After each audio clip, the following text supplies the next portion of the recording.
If you're already looking forward to picking some apples later on this year, better hope the warm weather continues. Apple farmers say this season could be lost with just one deep freeze. News 3's Theo Keith explains why.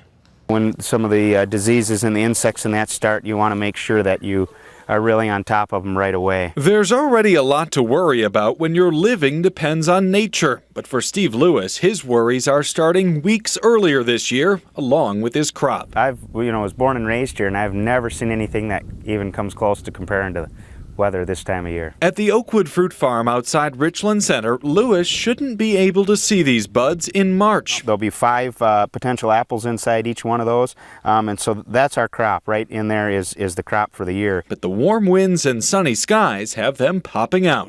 It's not going back in the cocoon. It's out for the year, and it's exposed to all the elements from here on out. It's the same all across the Midwest with these record highs. But if there's a freeze now, that means major problems. Really, from here on in, anything much below 27 degrees, and we could get a complete crop failure. And the chances are good for something bad. Overnight low temperatures don't average 32 degrees until next month. You can't change it, but you keep looking at the forecast, and as long as it stays warm, at least you can sleep a little easier. For a man whose livelihood depends on the weather, there's not much Lewis can do. Near Richland Center, Theo Keith, WISC News 3.